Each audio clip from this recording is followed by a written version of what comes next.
And welcome back to the Gary Goff Show here on WTTF, Cool FM 93.3 and WTTF.com. More information on Tiffin University Athletics by going to GoTiffinDragons.com. We are brought to you today by Tiffin Ace Hospital and the Animal Hospital of Tiffin.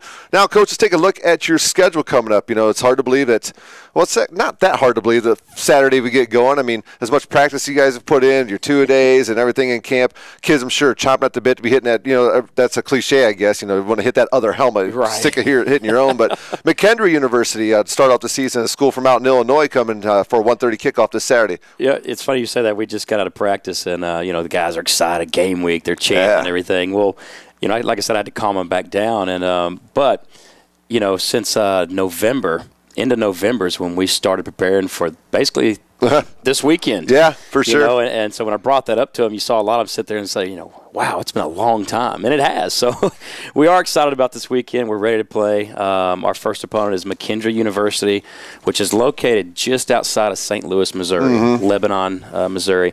And, you know, McKendree, they're a Division II opponent. They're in the GLVC, that new conference that they've created. And head coach there is Carl Polker. Coach Polker has been there since 1995. He took over at McKendree University after they had a 50-year hiatus. They had no football. Okay. You know? So he started the program there and built it from ground up, and he's been there ever since. And he's a good football coach. He really is. His son. I was going to say, it must run in the family because he's got a son on the staff as well. His son is now the offensive coordinator. He had been the defensive coordinator for 9 years. I believe he hired his second son, too. Tim is now an assistant coach with them. So it's kind of a family business over there. Yeah, no doubt. Which, you know, is very common in this coaching business here. But they got a good program. You know, last year, you know, they had 3 linebackers that were all seniors. They've lost them, but, you know, they're going to replace them just like everybody else does in recruiting. So they've got all their secondary coming back, their entire D-line's coming back. On offense, they got a quarterback, both tight ends coming back, their running backs, and they got 2 big offensive guards that you know, they like to run the football and pound it a little bit. Yeah, their quarterback, David, I think it's Bergschneider is his name. He was the featured athlete they took to their conference media day. So they must really like what he does on the offensive side of the field. Yeah, you know, on film, he looks like he takes care of the football, doesn't make any bad decisions. You know, they want to control the clock. They want to pound the football a little bit and keep you off the field. So we're a little bit of a polar opposite philosophy. You guys like to put it up in the air a little bit more than maybe they do? Oh, there's no question about that. You know, we still want to control the clock by all means, but a different route of getting that to that same. So yeah, I mean they're gonna they're coming in. They've worked hard all off season as well. They're coming in and excited to play themselves. So you know, it's no secret. I've told our team this for the past year is we've got to stop the run and we got to protect the football. Yeah. And that's what every head coach wants to do going into week 1. And if you do that, you got a chance to come out with a win. So, but hey, like I told my guys today, hey, we're not going to win this game in the first quarter, the second quarter, the third quarter. You know, we got to win this game in the fourth quarter. And nobody's going to come in here and lay down for us.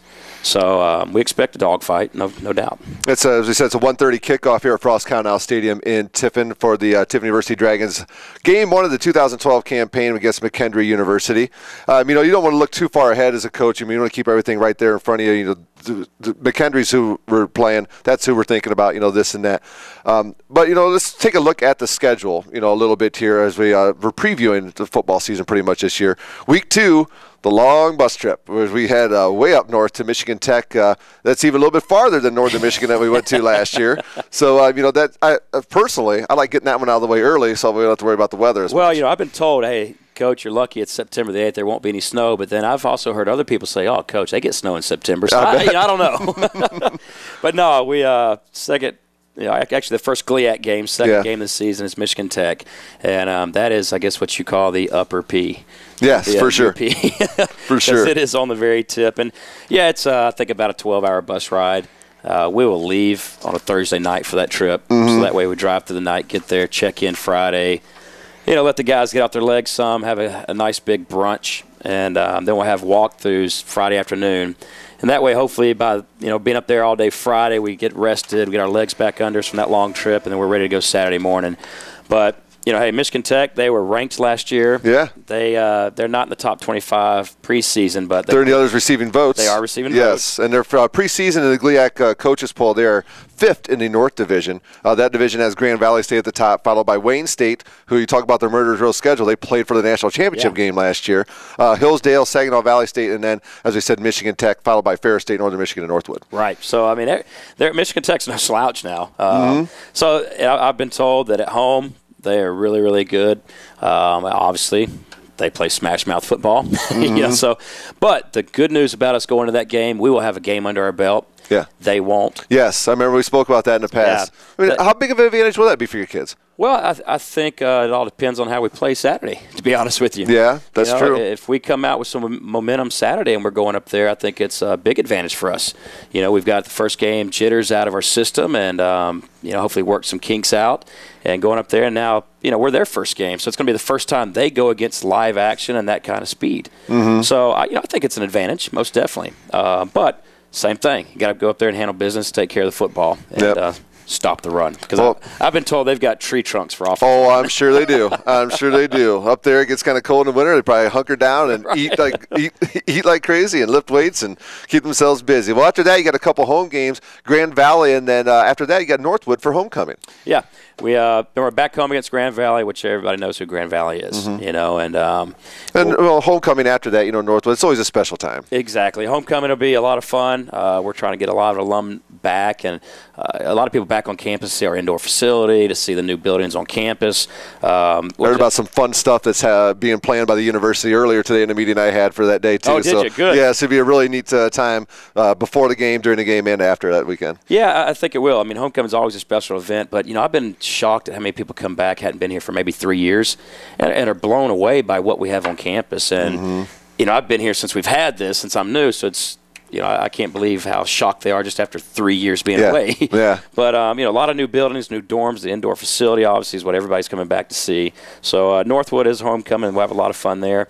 After that, we follow up going to Malone, Findlay, home for Notre Dame, at Walsh, ODU, Ashland, Lake Erie. So, our schedule plays, I think very nice for us. Yeah. We got a lot of games in there that, we expect to win, and a lot of games that we expect to, make a statement. That, we're not going to settle for being at the bottom anymore, Well, you shouldn't, because I really think that there's going to be the quality product on the field this year is going to be much higher quality, I believe, than last year. There's no question. Yeah. I mean, we're going to be young. We're going to be sophomore and freshman heavy. But you know what? I know we've got good young men, and I know we've got good football players. I can live with the freshman, sophomore mistakes here and there, rather than a junior or senior who isn't going to abide by our team policies. Yeah. So for sure. I'm excited about this class. I'm excited about our schedule. Well, let's talk a little bit about some of the kids. I mean, the last time we had a chance to talk on our Dragon Radio Live program out at the Pioneer Mill Restaurant here in town, we had your quarterback James Capello on and defensive lineman Joe Collard, two of the main key components of your team this year. Sure. Well, I'll start with James Capello, obviously. He is second-year starter in this offense. He ran this offense in high school where he was all-state and got recruited at Iowa State and went and played Iowa State for 1 year.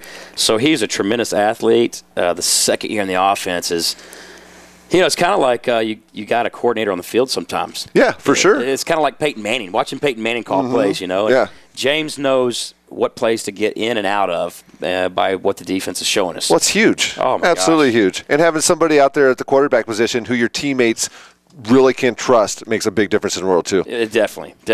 He's our leader. He's not a rah-rah guy, but he's a competitor, and he's going to go out there and get the guys going. So, he's a big part of the offense this year. With that being said, I can't be more excited about our offensive linemen.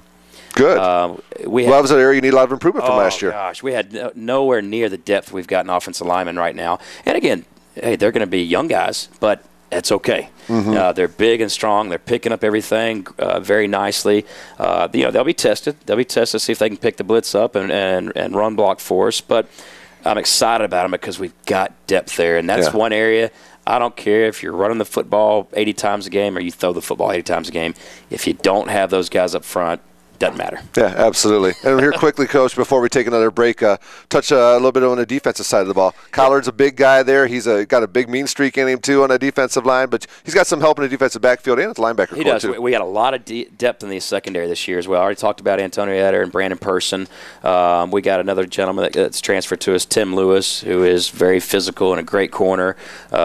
Mike Virgin, who's been an all-conference player before for us, is anchoring that secondary as well. So a lot of depth there, which last year we started 2 freshmen at corner, which that can be tough. Yeah, that shows can sometimes.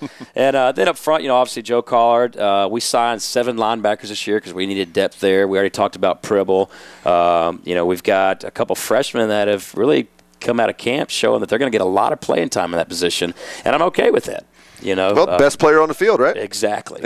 So. All right, well, let's hold off on the defense then. Let's bring more talk about the defense. Let's bring in your defensive coordinator here after the break. We'll get his take on all the kids he has on that side of the ball. Let's get to know him a little bit, too. Okay. All right, we'll go ahead and step aside and take a break. When we come back, we'll get a chance to meet the new defensive coordinator, Seth Durr of the Tiffin University Dragons. You're listening to the Gary Goff Show on AM 1600 WTTF, Cool FM 93.3, and WTTF.com.